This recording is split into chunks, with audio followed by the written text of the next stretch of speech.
Warahmatullahi wabarakatuh. Waalaikumsalam warahmatullahi wabarakatuh. Bagaimana hari ini? Alhamdulillah. Sehat semuanya? Kita mulai untuk diskusi di pertemuan pertama ini.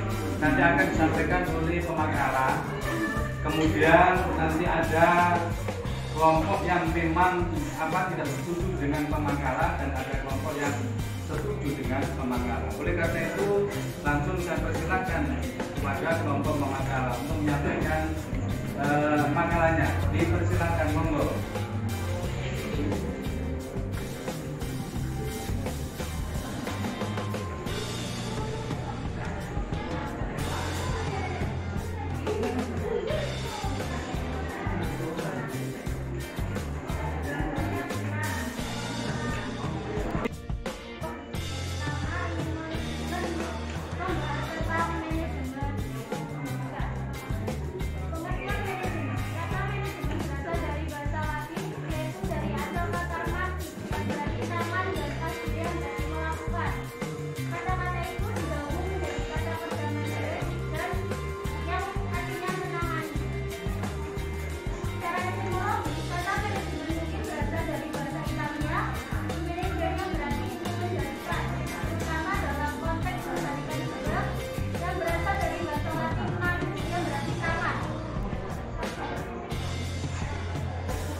Yang kedua, menurut Deliang-Jin, manajemen adalah segenap proses penyelenggaraan dalam setiap usaha kerja sama sekelompok manusia untuk mencapai tujuan tertentu.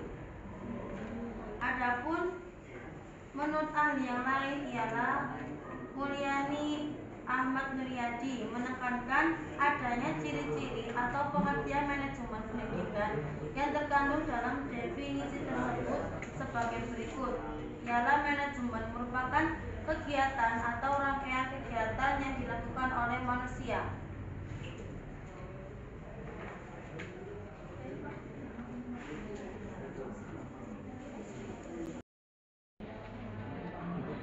Tujuan dan manfaat manajemen pendidikan.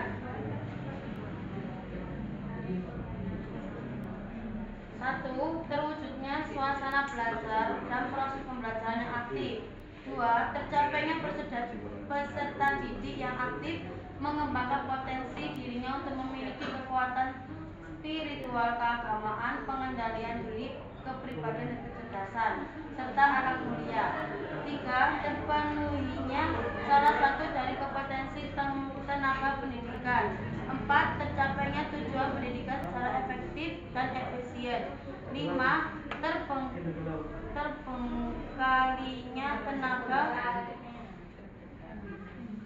Terbekalinya tenaga kependidikan dengan teori tentang proses dan tugas administrasi pendidikan.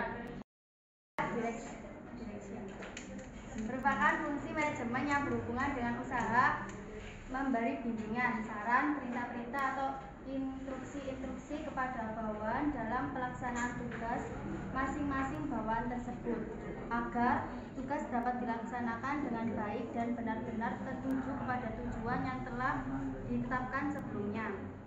Yang kelima, leading adalah pekerjaan yang dilakukan oleh seorang manajer yang menyebabkan orang-orang lain bertindak. Pekerjaan leading itu meliputi 5 macam kegiatan, yaitu mengambil keputusan, mengadakan komunikasi, memberi semangat inspirasi, memilih orang-orang yang menjadi anggota kelompoknya, dan memperbaiki pengetahuan. Yang keenam, koordinasi adalah salah satu fungsi manajemen untuk melakukan berbagai kegiatan agar tidak terjadi kekacauan, ketertokan, kekosongan kegiatan dengan cara menyatupadukan dan menyelaraskan pekerjaan-pekerjaan bawahan sehingga terdapat kerjasama yang terarah dalam usaha mencapai tujuan bersama atau tujuan. Pengendalian adalah salah satu fungsi manajemen yang berupa mengadakan penilaian dan sekaligus bila perlu mengadakan koreksi sehingga apa yang sedang dilakukan bawahan dapat diarahkan ke jalan yang benar dengan maksud tercapai tujuan yang sudah digariskan.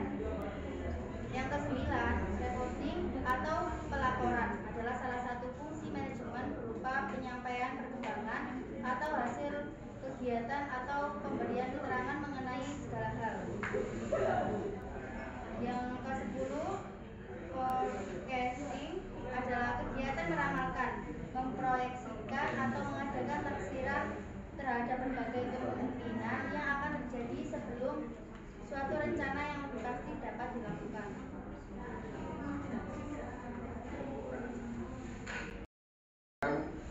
Mengenai prinsip manajemen pendidikan, yaitu menurut Douglas merumuskan prinsip-prinsip manajemen pendidikan sebagai berikut. 1. Memprioritaskan tujuan di atas kepentingan pribadi dan kepentingan mekanisme kerja. Yang kedua, memfokuskan wewenang dan tanggung jawab. Yang ketiga, memberikan tanggung jawab pada personil sekolah hendaknya sesuai dengan sifat-sifat kemampuannya. Yang keempat, mengenal secara baik faktor-faktor psikologis manusia. Dan yang kelima, relativitas nilai-nilai. Dari sini kami Pemakala akan menyimpulkan tentang pembahasan pada malam hari ini tentang manajemen pendidikan, bahwasanya manajemen pendidikan ada tujuannya yaitu bermuara pada pendidikan dan untuk proses harus dilandasi sifat edukatif atau mendidik, dan kemudian orientasinya berpusat pada peserta didik dan bermuara pada kesuksesan peserta didik. Kemudian untuk fungsi-fungsinya di sini tadi disebutkan ada 10, tapi di sini pada menurut para ahli itu berbeda-beda, ada yang 4 dan juga ada yang 7. Di antaranya para ahli ada yang dari jurus teri itu ada 4, yaitu planning, organizing, activating, dan controlling. Kemudian pendapat dari Luther Gulick itu ada 7, planning, organizing, staffing, directing, coordinating, reporting, dan budgeting. Kemudian menurut Hershey Blanchard itu ada 4, planning, organizing, motivasi, dan controlling. Jadi intinya di sini manajemen pendidikan itu fungsinya itu dari beberapa para ahli ini disimpulkan yaitu sama-sama untuk merencanakan, merorganisasi, juga mengontrol agar tercapainya suatu tujuan yang diinginkan. Itu makalah yang kami sampaikan hanya seperti itu. Mungkin dari teman-teman ada kekurangan atau ada masalah yang kurang lengkap dari makalah dari kami ini, mungkin bisa ditanyakan. Banyak disampaikan oleh pemakalah, oleh karena itu mungkin ada tanggapan ya, tanggapan yang pro, yang suka dengan, yang setuju dengan pendapatnya apa yang disampaikan oleh pemakalah, atau mungkin ada yang menambahi dari kelompok pro. Silakan. Mungkin ada yang tidak setuju dengan apa yang disampaikan oleh pemakalah yang berkaitan dengan manajemen, ada termasuk controlling dan lain sebagainya. Silakan. Berdiri aja ya ini. Silakan. Ini ada yang menambahi, monggo silakan dari kelompok yang mendukung. Untuk Bapak dosen dan audiens semua, jadi kami dari kelompok kontak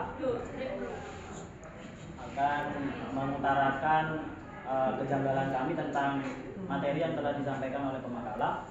Bahwasanya menurut kami itu yang telah beliau sampaikan para pemangkala itu terlalu bertele-tele dalam masalah fungsionalnya. Jadi terlalu banyak peraturan sebagaimana yang terjadi di dalam lingkungan kita. Makin banyak peraturan maka makin banyak juga pelanggaran.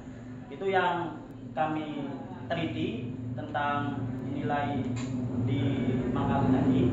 Jadi fungsi itu menurut beberapa sumber banyak. Kalau misal digabung itu mungkin bisa sampai 20 fungsi. Mulai dari learning atau controlling atau koordinasi tadi itu kan terlalu banyak. Jadi alangkah indahnya kalau pemakalah itu menyimpulkan secara singkat saja, namun hasilnya juga nggak kalah ketika beliau sampaikan tadi. Jadi minusnya itu terlalu banyak menjelaskan tentang fungsi sehingga kebanyakan fungsi tadi tidak dijalankan oleh pemegang aturan tadi, sehingga pemegang aturan melanggar aturannya sendiri atau justru para anak-anak yang peserta didik itu bisa melanggar karena gara-gara terlalu banyaknya peraturan.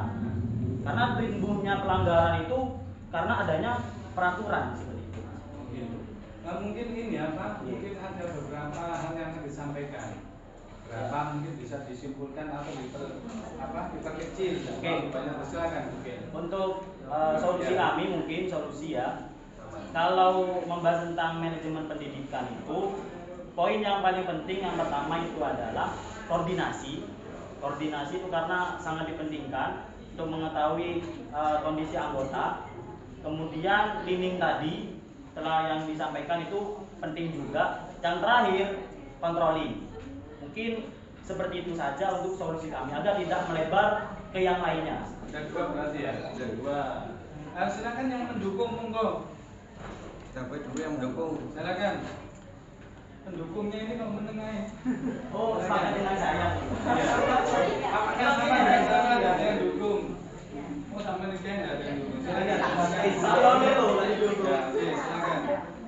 Jadi mungkin dari jawaban dari Mas Ajis tadi mungkin memang ada benarnya, juga dari kami untuk manajemen pendidikan itu dimulai dari merencanakan, nggak langsung ke kita itu koordinasi tadi ya, itu kita merencanakan dulu, baru kita koordinasi antara satu dengan yang lain, terus tadi mengontrol, setelah mengontrol kita memberikan motivasi, mungkin setelah motivasi nantinya untuk pencapaiannya bagaimana itu bisa untuk diperkecil, mungkin seperti itu.